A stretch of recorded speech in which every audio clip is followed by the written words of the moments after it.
Hi friends, myself Javed Nabi. Currently, I am working as a planning engineer at Mumbai Ahmedabad Bullet Train Project.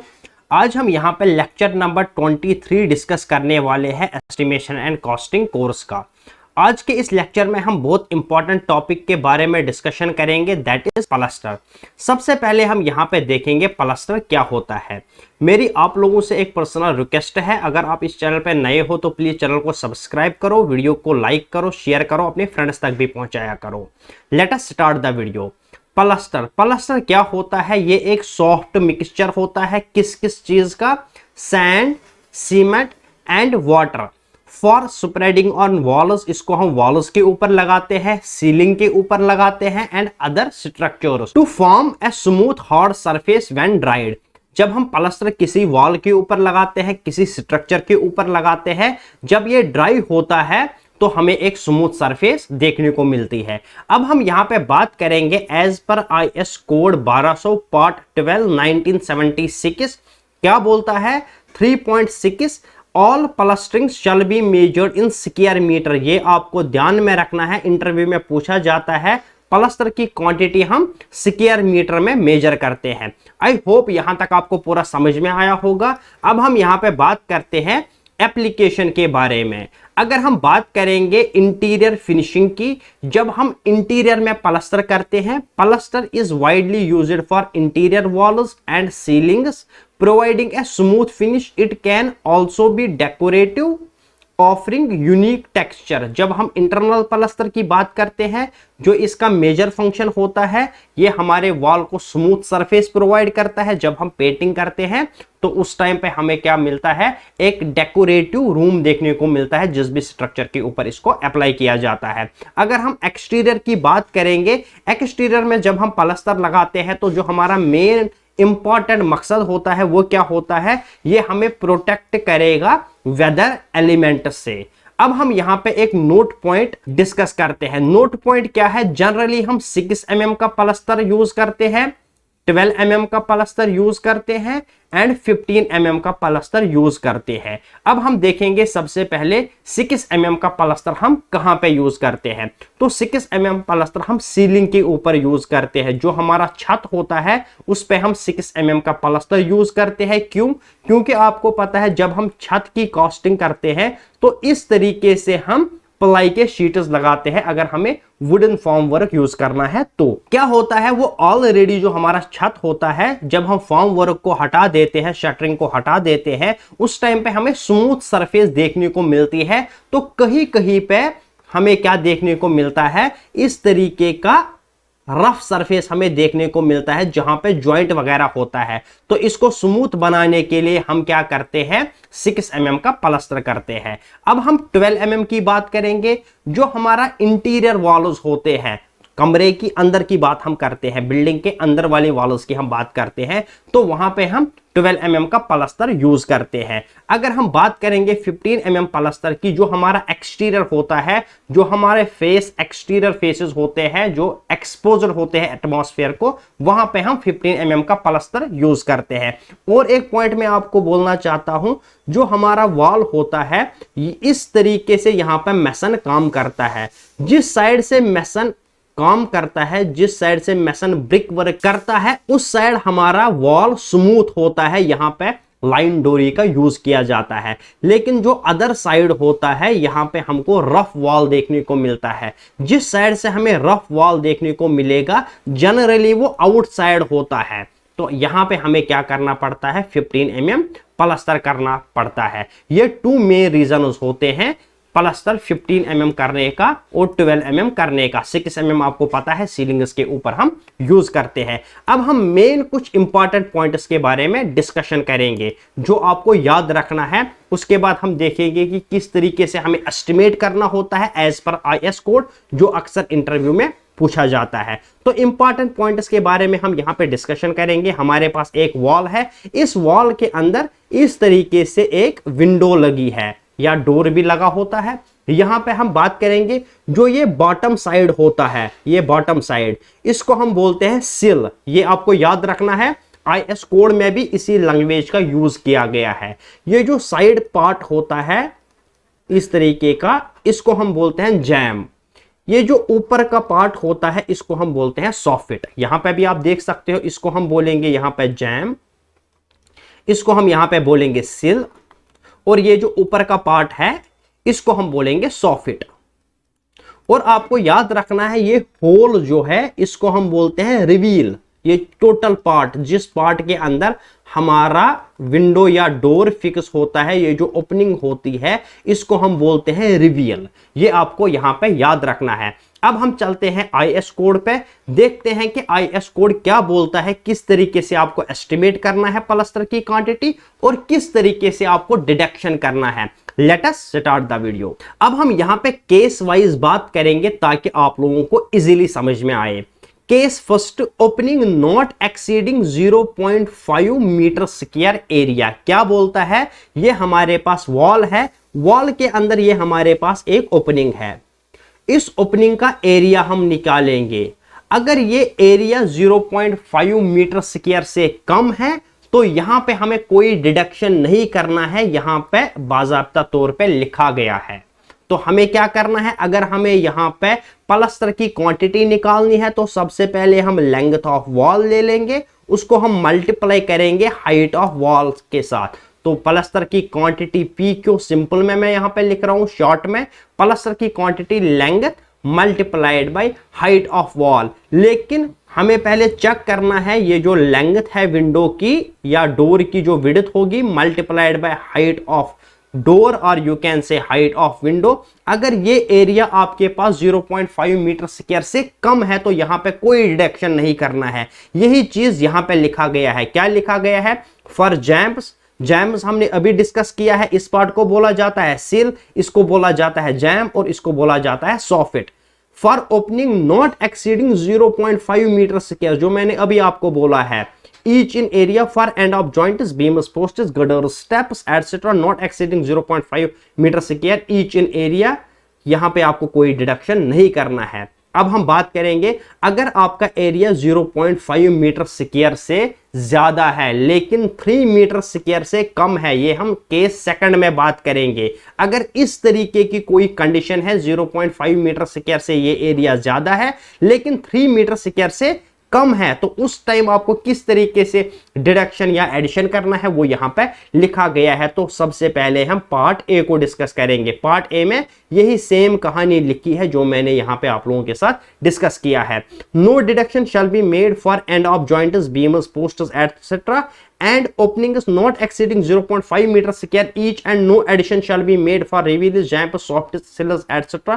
of these openings, nor for finish to plaster around and of joints, beams, posters etcetera. क्या बोलता है उसको मैं explain करता हूं। यहां पे आपने अभी सोचा होगा कि हम इस डिडक्शन को क्यों नहीं करते हैं। ये जो हमें पार्ट डिडक्ट करना होता है, अगर 0.5 मीटर स्क्वायर से कम एरिया है तो इसको हमें क्यों नहीं डिडक्ट करना है, क्योंकि यहां पे बोला गया है, यहां पे जो हम प्लास्टर लगाते हैं इस तरीके से आपने देखा होगा खिड़की के चारों साइड से हम प्लास्टर लगाते हैं। ये हम इसलिए नहीं डिडक्ट करते हैं क्योंकि नहीं तो हमें यहाँ पे इसको भी मेजर करना होता है। तो यहाँ पे आपको कोई मेजरमेंट नहीं करना है क्योंकि छोटे छोटे पार्ट है।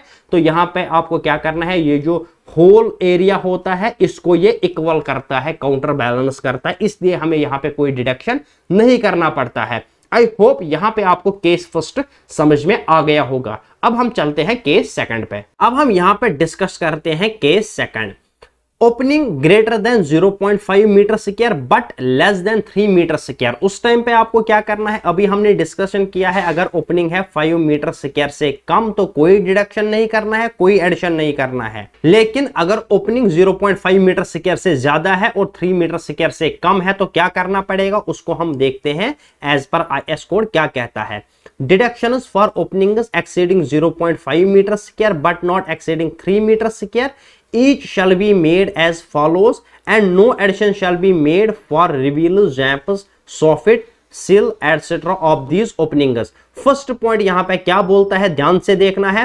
When both faces of wall are plastered with same plaster, deduction shall be made for one face only. क्या बोलता है उसको समझते हैं। ये हमारे पास वॉल है, फ्रंट में हमने 12 mm का प्लास्टर किया है, बैक में भी हमने 12 mm का प्लास्टर किया है। तो हमें क्या करना है, जब हम फर्स्ट यानी फ्रंट वॉल के लिए प्लास्टर की क्वांटिटी निकालेंगे, हमें क्या करना है, length of plaster multiplied by height of plaster. तो हम लिखेंगे length of plaster multiplied by height of plaster. लेकिन जब हम बैक वॉल के लिए कैलकुलेशन करेंगे, हमें क्या करना है, बैक वॉल के लिए प्लास्टर की क्वांटिटी, पी क्यों मैं शॉर्ट में लिख रहा हूं, प्लास्टर क्वांटिटी, आपको क्या करना है, length of wall multiplied by height of wall, length of wall multiplied by height of wall. लेकिन यहां पे आपको माइनस क्या करना है, एक वॉल में से आपको ये एरिया माइनस करना है। अगर ये एरिया इस केस में लाई कर रहा है तो यहां पे आपको डिडक्शन करना पड़ेगा ओपनिंग एरिया। OA में शॉर्ट में लिख रहा हूं, एक वॉल में से, फ्रंट वॉल में से करो या बैक वॉल में से करो, एक वॉल में से आपको इसको डिडक्ट करना होगा, दूसरे वॉल में से नहीं करना होगा, क्योंकि यहां पे आपको प्लास्टर करना होता है तो एक वॉल का इसमें एडजस्ट होता है। आई होप फर्स्ट केस आपको समझ में आ गया होगा। अब हम इसी केस 2 का दूसरा पार्ट देखेंगे। दूसरा केस क्या हो सकता है, यहां पे हमारे पास दोनों साइड से सेम प्लास्टर, मान लो अब डिफरेंट प्लास्टर है तो क्या केस होगा, वो हम देखेंगे नेक्स्ट स्लाइड में। तो अब हम आते हैं पॉइंट नंबर 2 पे। पॉइंट नंबर 2 क्या बोलता है, when two faces of wall are plastered with different type. मान लो ये 12 mm है और ये 15 mm है, तो हमें क्या करना पड़ेगा, एक वॉल हमारा 12 mm है, दूसरा 15 mm है, उस टाइम हमें क्या करना पड़ेगा। और दूसरा क्या बोल रहा है, या if one face is plastered and other face is pointed, या एक फेस पे आपने प्लास्टर किया है, दूसरा फेस जो है वो पॉइंटेड है, कोई प्लास्टर नहीं किया गया है। पॉइंटेड हम किसको बोलते हैं, ये जो आपका ब्रिक वर्क होता है, इस तरीके से आप जॉइंट्स को फिल करते हो, इसको हम बोलते हैं पॉइंटनिंग। तो यहां पे आपके एक फेस में या तो 10 mm या डिफरेंट प्लास्टर है दोनों फेसों में, या एक फेस में प्लास्टर है, दूसरा फेस में क्या है, पॉइंटनिंग है, तो उस टाइम आपको क्या करना है, deduction shall be made from the plaster or pointing on the side on which width of reveal is less than on the other side. क्या बोल रहा है, रिवील मैंने आपको अभी बोला था, इस होल पार्ट को हम रिवील बोलते हैं।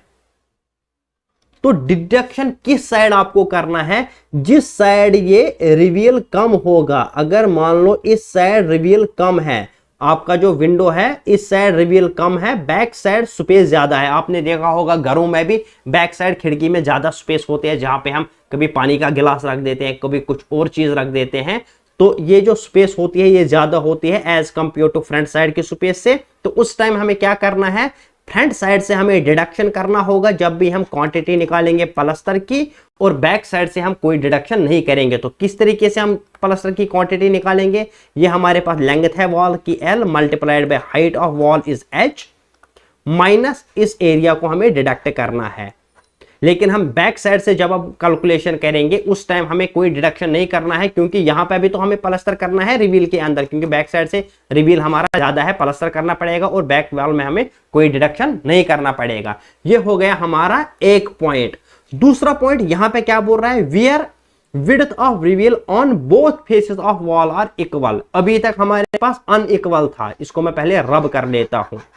अनइक्वल बोले तो आपने क्या किया था, जो आपकी विंडो है वो आपने फ्रंट साइड लगाई थी, बैक साइड आपने जगह ज्यादा छोड़ी थी। उस टाइम आपने क्या किया था, फ्रंट साइड में डिडक्शन किया है, बैक साइड में डिडक्शन नहीं किया है। लेकिन अब ये बोल रहा है अगर आपकी विंडो बिल्कुल सेंटर में है, इस तरीके से आपने विंडो को सेंटर में लगाया है, उस तरीके से आपको क्या करना है, उस टाइम हम करेंगे 50% of area of opening on each face shall be deducted. Simple फंडा है, जब सेंटर में होगा तो उस टाइम आपको क्या करना है, ये लेंथ ऑफ वॉल है, ये हाइट ऑफ वॉल है, प्लास्टर की क्वांटिटी फ्रंट वॉल के लिए हम निकालेंगे length multiplied by height, minus हम करेंगे इस एरिया का, ये जो ओपनिंग का एरिया है इसका हाफ माइनस करेंगे हम। अगर मान लो इसका एरिया है 2 मीटर स्क्वायर, तो 1 मीटर स्क्वायर हम यहां पे माइनस करेंगे। ओपनिंग का एरिया आपको सिंपल पता है आप लोगों को किस तरीके से चेक करना है, लेंथ हाइट दोनों ले लेने हैं, ओपनिंग का एरिया आएगा।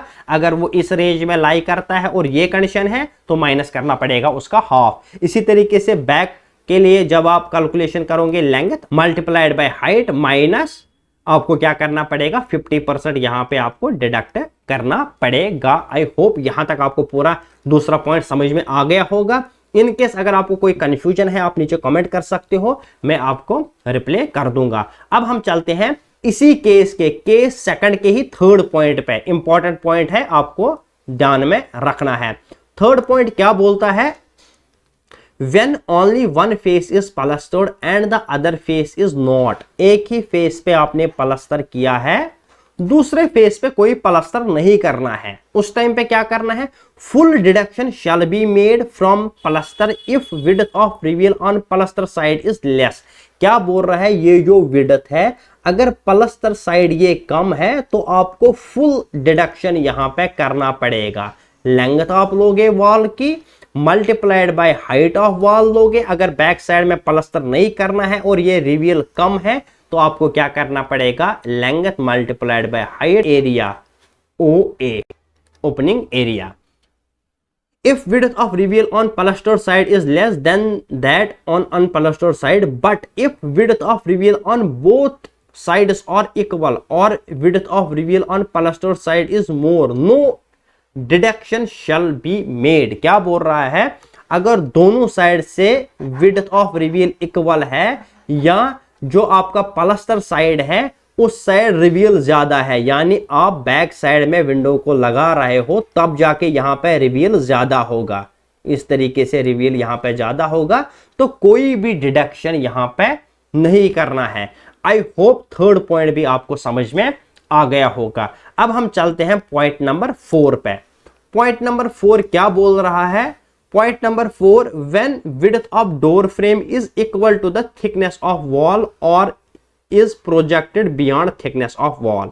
ये आपके पास वॉल है, मान लो आपके पास ये ओपनिंग है लेकिन ये डोर है या विंडो भी हो सकती है, ऐसा केस नहीं है, डोर हो या विंडो हो। फॉर एग्जांपल ये डोर है, इसकी जो विड्थ है विंडो की वो इस वॉल के विड्थ के इक्वल है या इस विंडो की विड्थ इस वॉल के विड्थ से ज्यादा है। उस टाइम पे जब आप कैलकुलेट करोगे प्लास्टर की क्वांटिटी, इसको आपको होल डिडक्ट करना पड़ेगा, फ्रंट वॉल में से भी होल डिडक्ट करना पड़ेगा, बैक वॉल में से भी। ये आपको पॉइंट समझ में आ गया होगा। अगर आपको कंफ्यूजन है आप मुझे पर्सनली व्हाट्सएप पे मैसेज भी कर सकते हो, आप मेरा व्हाट्सएप ग्रुप ज्वाइन भी कर सकते हो, टेलीग्राम ग्रुप ज्वाइन कर सकते हो, लिंक आपको डिस्क्रिप्शन में मिल जाएगी। अब हम चलते हैं लास्ट पॉइंट पे। लास्ट पॉइंट है हमारा, अगर ओपनिंग 3 मीटर स्क्वायर से ज्यादा है। अभी तक हमने डिस्कस किया है 0.5 मीटर से कम है तो कोई डिडक्शन नहीं करना है, कोई एडिशन नहीं करना है। उसके बाद हमने देखा है 0.5 मीटर से लेके 3 मीटर स्क्वायर तक। तो इसमें हमने 4 डिफरेंट केसेस देखे हैं, वो आपको याद हुए होंगे। अगर नहीं याद हो गए तो दिक्कत की बात है, फिर से जाके वीडियो देखो, पॉइंटों को नोट करो, IS कोड 1200 को देख लो। आई होप अब हम यहां पे डिस्कस करेंगे 4th पॉइंट, यहां तक आपको पूरा समझ में आ गया होगा। In case of opening area greater than 3 metre square, ये जो एरिया है ये 3 मीटर स्क्वायर से ज्यादा है, deduction shall be made on each face, दोनों साइड से आपको डिडक्शन करना है। लेकिन रिवील, ये जो रिवील है जिसको हम बोलते हैं सॉफिट, जिसको हम बोलते हैं जैप, जिसको हम बोलते हैं क्या बोलते हैं सिल, इस पार्ट को सिल बोला जाता है, इस पार्ट को जैम बोला जाता है और इस पार्ट को सॉफिट बोला जाता है। तो तीनों के लिए आपको अलग क्वांटिटी निकालनी होगी, तीनों के लिए अलग क्वांटिटी निकालनी होगी और यहां पे आपको उसको इस क्वांटिटी के साथ ऐड करना होगा। पहले आपको लेंथ लेनी है, उसके बाद हाइट लेनी है, लेंथ मल्टीप्लाइड बाय हाइट, आपके पास प्लास्टर की क्वांटिटी आ गई।